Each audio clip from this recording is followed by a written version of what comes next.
시청자 여러분 안녕하십니까? 손동숙입니다. 편안한 하루 되고 계시는지요?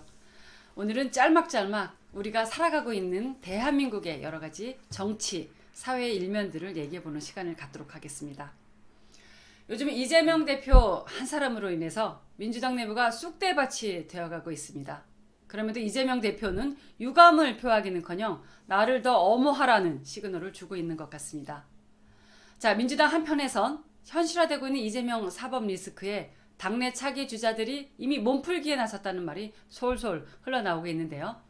이낙연 전 총리와 가까운 신경민 전 민주당 의원의 표현을 빌자면 이 대표 이유를 생각하는 사람들이 늘어나는 건 사실이다라고 공개 발언을 하기도 했습니다. 하지만 이재명 대표는 당대표 유지 의사가 강력한 것으로 알려지고 있습니다. 당연한 일이겠지요. 내놓고 싶겠습니까? 하지만 사실 그렇게 녹록하지 않을 것 같은데 지켜봐야 하겠습니다. 원래 내부에서 흘러나오는 말들이 더욱 무서운 법입니다. 자, 이재명 대표의 최측근이 잇따라 구속되고 대장동 4인방 중 한 명이 남욱 변호사의 새로운 법적 진술이 나오고 있습니다. 이재명 대표에게 모두 불리한 증언들입니다. 남욱 변호사가 이렇게 증언을 했습니다. 2015년부터 천화동인 1호는 이재명 시장 측 지분이라는 것을 김만배에게 들어 알았다. 천화동인 1호 이재명 측 지분은 대선을 염두에 둔 것이다 라고 했습니다. 이전 수사에서 이런 말을 하지 않았던 것은 대선도 있었고 겁도 났다. 입국 직후 체포되고 조사받는 과정에서 솔직하게 말씀 못 드린 부분도 있다. 민주당의 공식적인 입장은 정치적, 야당 탄압이라고 말하고 있지만 일부에서는 이 대표가 유감을 표해야 한다는 반발이 일고 있습니다. 역시나 이재명 대표는 그 부분에 대해서는 묵묵부답으로 일관하고 있습니다. 언제까지 버틸 수 있을지 귀추가 주목됩니다. 자, 민주당은 이런 일련의 사태에 대해서 진술로서만 하는 증거는 증거가 될 수 없다. 야당 탄압을 위한 조작이라고 얘기하고 있죠. 이재명 대표에 관련된 어떠한 직접적인 증거가 없다. 소환 가능성은 없다라고 얘기하고 있는데요. 시간 문제가 아닐까라는 생각을 합니다. 유동규라는 꼬리를 자르려고 했지만 그 꼬리가 다시 살아나서 목을 조르고 있습니다. 이 대표 소환은 불보듯 뻔한 일이라는 생각이 듭니다. 그들의 말처럼 증거가 없다면 수사에 임하면 될 일입니다. 그래서 떳떳함을 밝히면 될 일입니다. 뭐가 무서워서 억울하다고 할까요? 자, 이재명 대표의 양팔이 떨어져 나갔습니다. 김용 민주연구원 부원장이 23일 사퇴를 했습니다. 그리고 또 다른 팔인 정진상 실장도 사의를 표명했는데요. 구속 적부심이 기각되면서 소환 조사 중이니 당직 사의도 곧 받아들일 것으로 보입니다. 여러분도 아시다시피 정진상 실장은 뇌물수수 혐의, 그리고 부패방지법 위반, 부정처 사후수뢰, 증거인멸교사 혐의를 받고 있습니다. 설상가상으로 검찰은 이재명 대표와 가족들의 계좌 추적 영장을 받아 수년치 자금 흐름을 조사 중에 있습니다. 이재명 대표가 말했습니다. 얼마든지 털어봐라 라고 했는데요. 자, 얼마든지 털어보고 결과가 어떻게 될지 우리는 지켜보면 되겠습니다. 이런 여러가지 이재명 대표의 사법 리스크를 놓고 분열 조짐이 일어나고 있습니다. 친명계에서는 이 대표를 소환하게 되면 장애투쟁을 해서라도 막아야 한다라는 입장인 반면 비명계에서는 이재명 대표를 위한 방탄에 나선다면 제2의 조국 사태가 온다라고 맞서고 있습니다. 이재명 대표가 정치적 책임에 대한 유감 표명을 해야 한다는 입장과 끝까지 이재명을 지키겠다라는 입장이 맞서고 있다고 보면 될 것 같습니다. 자, 이 와중에 쌍방울 실소유주 김성태의 금고직이었던 인물이 있었습니다. 검찰과 귀국 시기, 조사 일정 등을 조율 중이라는 언론 보도가 났습니다. 쌍방울은 이재명 대표가 과거 선거법 위반으로 재판을 받을 때 거액의 변호사비를 대납했다는 의혹으로 수사를 받고 있는데요. 조만간 이 부분도 실체가 드러나지 않을까 생각합니다. 윤석열 대통령과 한동훈 법무부 장관의 심야 청담동 술자리 의혹을 제기했던 김의겸 의원의 말이 거짓으로 드러났습니다.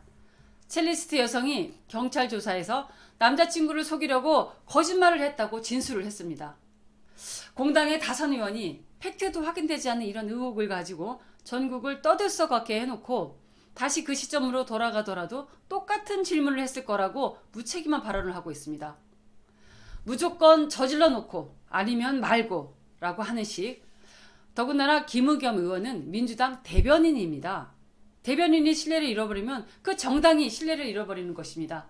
김의겸 의원은 이제 명실상부한 양치기 소년이 된 것입니다.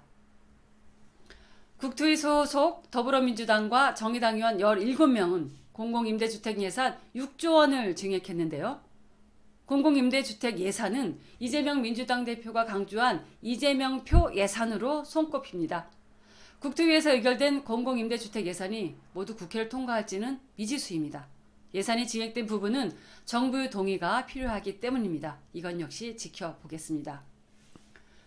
윤석열 대통령은 민주노총 공공운수노조 화물연대본부의 무기한 총파업에 대해 국가적 위기 상황에 물류 시스템을 볼모로 잡는 행위는 국민이 용납할 수 없다며 법과 원칙에 따라 대응하겠다고 밝혔습니다.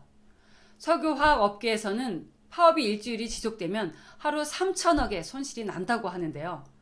윤 대통령의 발언처럼 국민과 기업, 정부가 하나 되어서 위기 극복에 전념하고 있는 상황에서 물류 시스템을 볼모로 잡는 행위는 가뜩이나 힘든 국민을 더욱 어렵게 하는 것이라고 생각합니다. 정부에서는 업무 개시 명령을 발동할지 검토 중이라고 합니다. 조속한 시일 내에 해결이 되기를 기대해 보겠습니다. 자, 이태원 참사의 진실 규명과 재발 방지를 위한 국회의 국정조사가 지난 24일 시작되었습니다. 내년도 예산안 처리 직후 국정조사가 본격 시작되는데요. 국정조사 기간은 45일로 정했지만 이것도 연장이 가능하다고 합니다. 참고로 예산안의 법정 처리 기한은 12월 2일입니다. 민주당이 요구하던 대통령실 경호처와 법무부는 대상기관에서 빠졌지만 대검을 조사 대상에 넣었다고 밝혔는데요.